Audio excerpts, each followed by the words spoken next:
Hi, my name is Doug. I'm the Floridian Santa. I want to share some Christmas memories that I have. So go ahead, get you a cup of hot cocoa, and let's get right to it.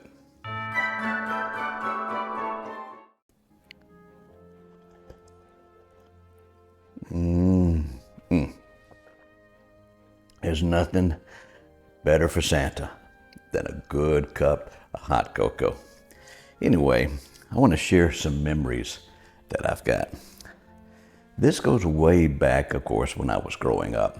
And there was a coat that my mom wanted for a while. Now, my dad, he worked in the school system all his life, and he saved up. This coat was a little on the expensive side, and we did okay. And we did good as a family, but it was a little expensive.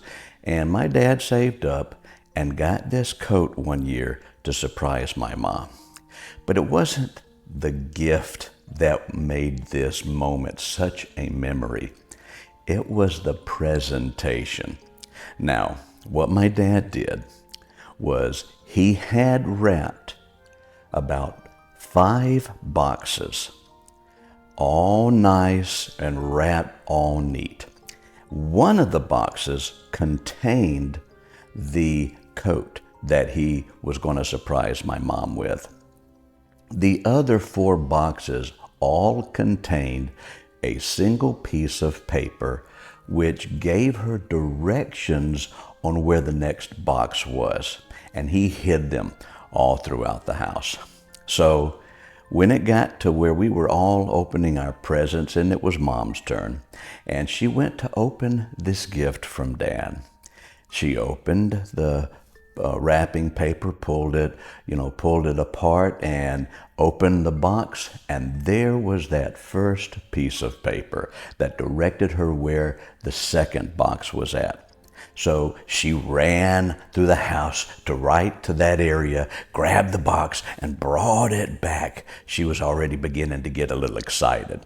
And she opened the wrapping paper and then opened up the box, and there was the second piece of paper of where the next box was at. Well, my mom was looking at my dad, and we were beginning to chuckle. This was becoming fun. We hadn't experienced anything like this. My dad is he's a prankster. He's a jokester, and has got a good sense of humor.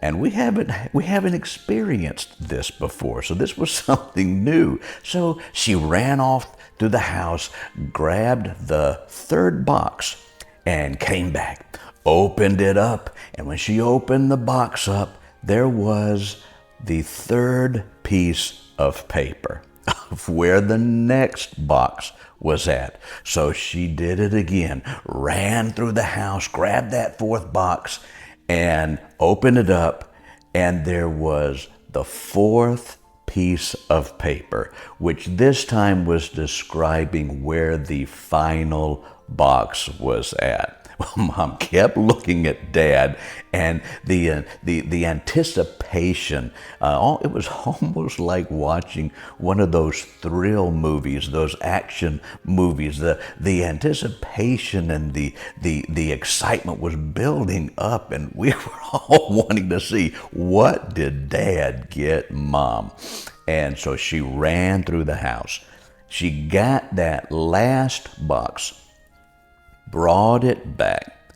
She opened up the paper, opened up the box, and when she saw the coat that she had been wanting for a while, because she didn't think she would ever be able to get it, she was so surprised and so excited. She jumped up and she was doing what we in the South call a little jig. She was doing a little dance number and was giving my dad all kinds of hugs and kisses for that present. And that made such a memory to all of us. We always remembered that time when Dad did that.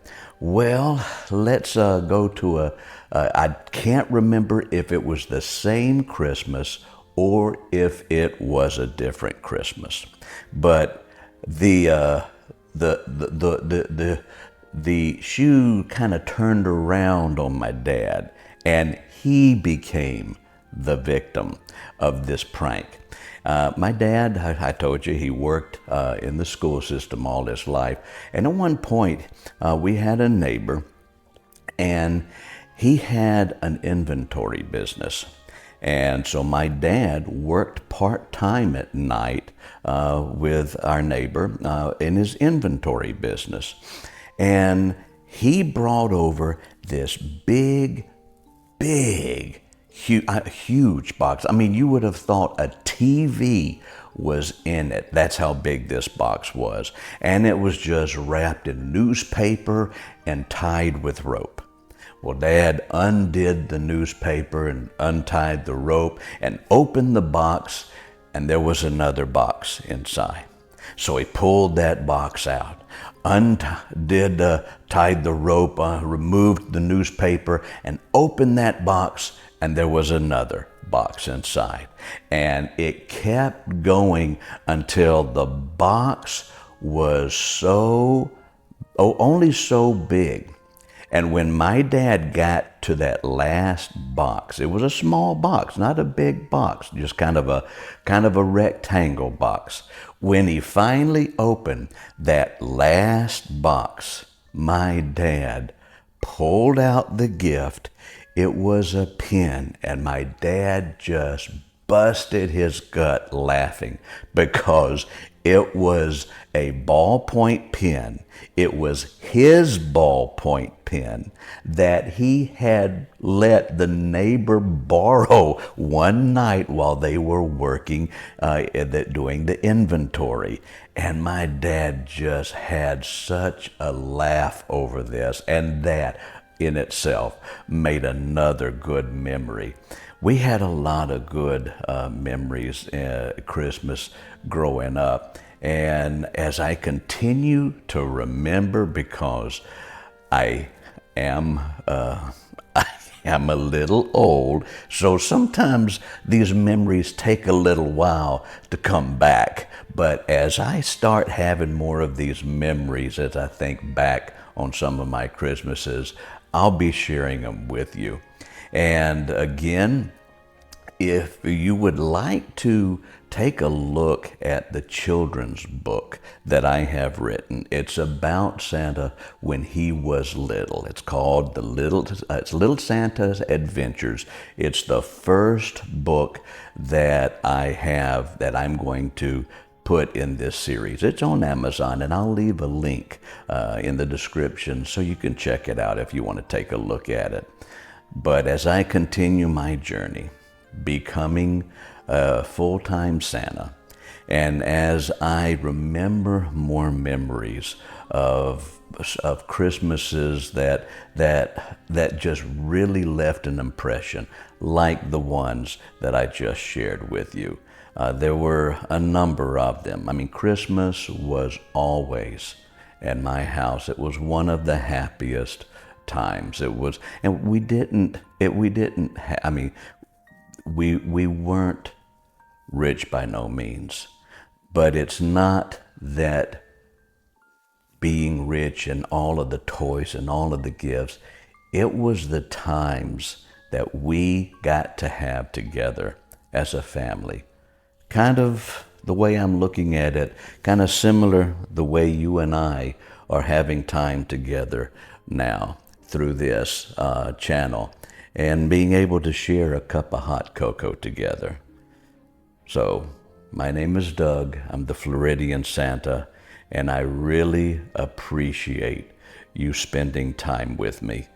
And I will have more for you the next time. And always remember, love never takes, but it always gives. God bless. Until next time.